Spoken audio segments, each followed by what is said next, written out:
right, today we talk about section 2.5. This is about quadratic equations.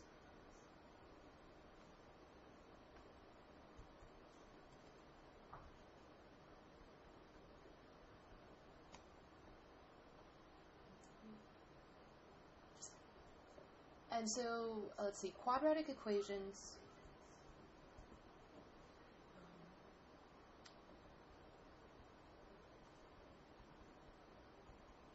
come in the form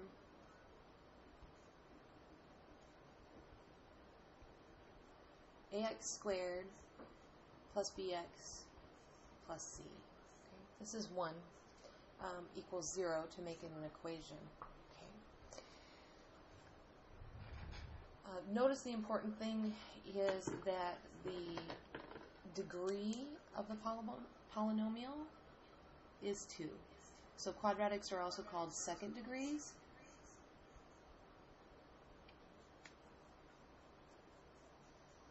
They will take the shape of a parabola. Parabola looking like this or like this.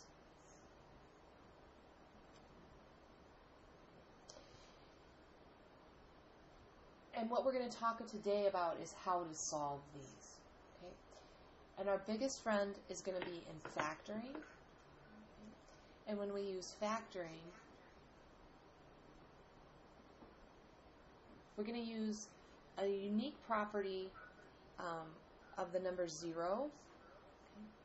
And what happens when you multiply by 0. So hence this is called the zero product for multiplication, and property.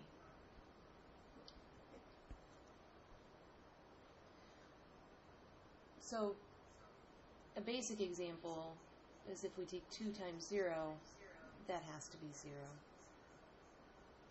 We could also take 0 times 2, and that would equal 0. We could take 0 times itself, and that will equal 0. So any number that is multiplied by 0, or any two numbers, as long as there's a 0 involved, will equal 0. And that is the essence of the zero product property that says if you have two things, call it A and B, and they're equal to 0, well then we can logic out that two things must be true. Either A is equal to 0, or B equals 0, or they both could equal 0.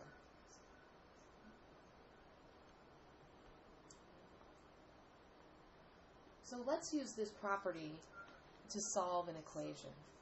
So for example, if we had the quadratic equation x squared minus x minus 6 equals 0, this is a quadratic that will factor. This will factor into x minus 3 and x plus 2. By factoring it, what I've done is create two things that are multiplied together, and they're equal to 0. So that's when I can use the zero product property that'll say either the first thing, A equals 0, which in our case is the x minus 3,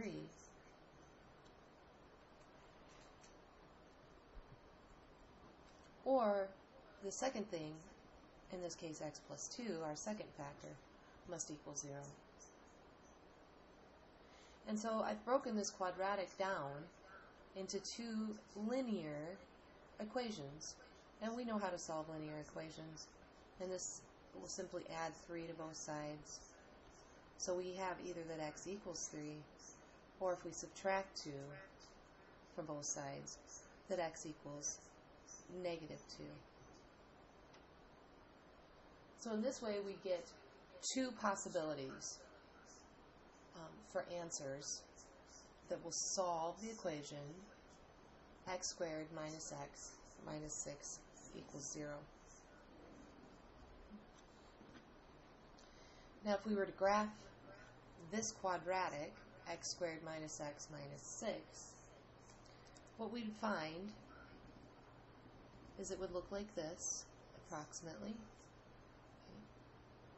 And 2 points would fall on this line.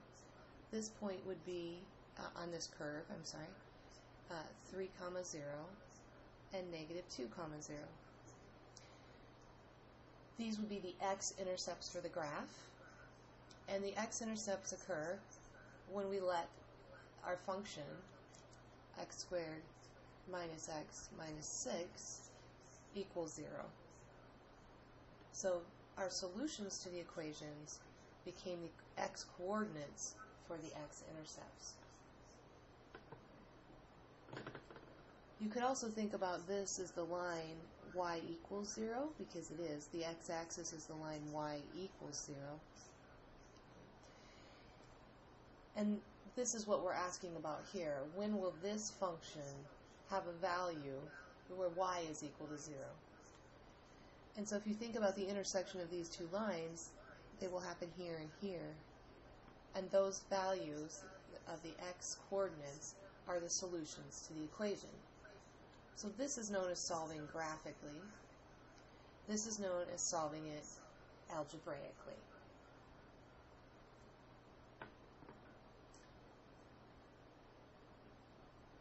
Let's do another.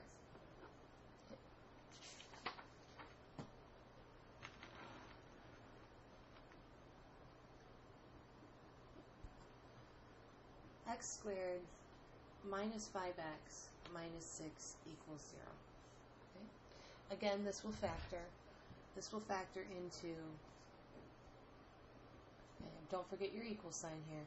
This factors into x minus 6 and x plus 1. Now that it's factored, I have two things being multiplied together. So either it's that the first equals 0 or the second equals 0. And now these are linear. We can just solve them. Either x is equal to 6, or subtracting 1, x must be equal to negative 1.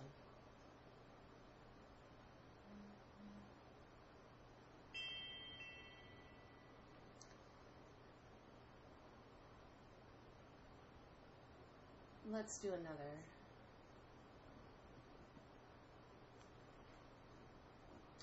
Say we have x squared minus 4x minus 21 equals 0. Again, we'll need to factor this.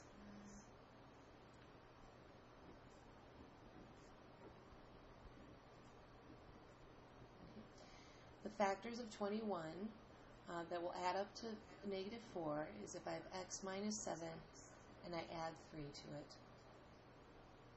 Now it's factored, and so it's either that the first is equal to 0, so either x minus 7 equals 0, or the second equals 0.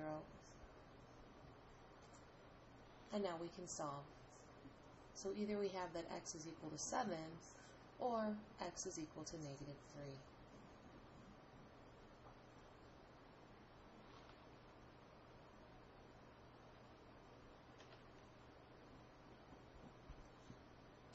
We could also look at x squared minus 9 equals 0. X minus 9 is the difference of two squares, and it will factor.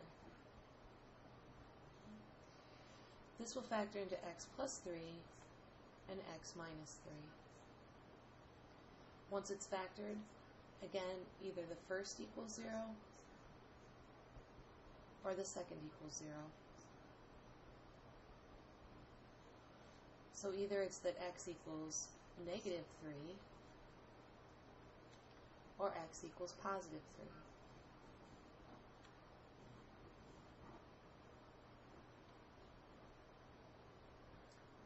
So solving quadratics will become very easy if this quadratic will factor.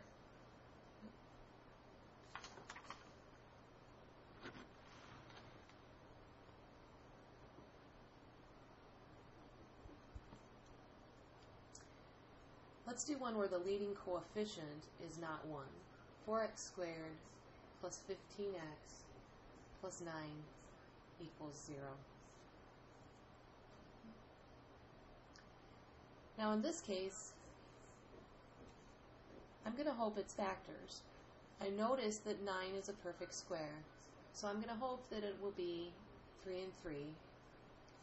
And also 4x squared is a perfect square, so I'm going to hope that it's 2x and 2x. The signs are plus, so let's try that. There's no guarantee I'm following a hunch. Let's multiply them together then to double check. 2x and 2x is 4x squared. 2x and 3x is 6x. 3x and 2x is 6x, and then plus 9. When I combine these like terms, I would get 12x. That's not our middle term. So unfortunately, our hunch wasn't right, and we'll have to start again. So here's a time that I might be inclined to use the AC method. Some people see this as a box method or an X method. So in our quadratic, A is equal to 4. B is equal to 15, and C is equal to 9. In the AC method, I often see students write an X, and that's just fine. What you do is you'll take A times C and put it here. So 4 times 9 is 36. And then we'll write the B down here. B is 15.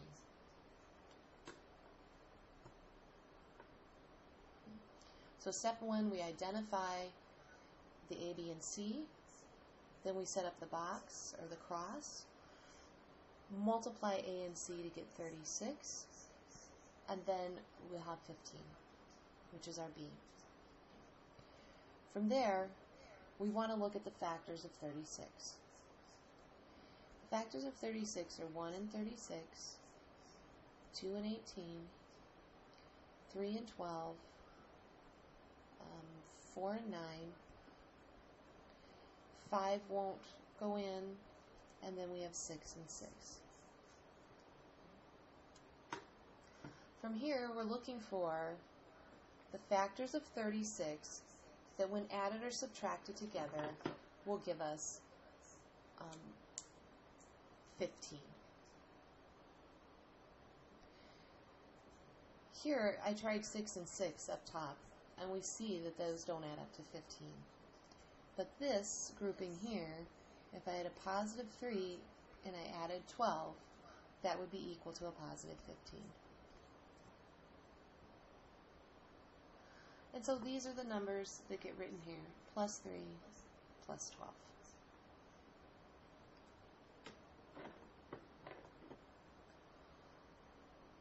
And that's the setup. And this allows us to rewrite our original equation. 4x squared, and now I'm going to rewrite 15x using these coefficients. So this is plus 3x plus 12x. Together they make 15, and I haven't changed the value of the equation. Then plus 9, copying the rest, equals 0. What this will allow me to do is now I can factor this by grouping. So looking at this grouping, the greatest common factor I can pull out is an x, and I will be left with 4x plus 3.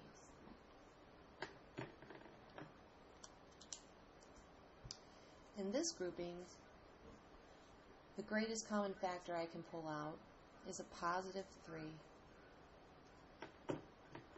And that will leave behind 4x plus 3, which equals 0.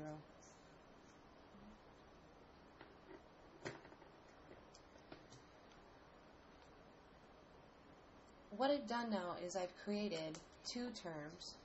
So this is all multiplied together. It is one term. Then I have the plus sign which separates the term, and here is another term, 3 times 4x plus 3. So I want to refactor, and I ask myself, what's the greatest common factor between these two terms? And that is 4x plus 3. So I can factor that out of these two terms, 4x plus 3, and then opening up my parentheses, because if I was to redistribute this, I need to get back here. If I take the 4x plus 3 out, then I'm simply left with the x in this term, and in this term, the plus 3.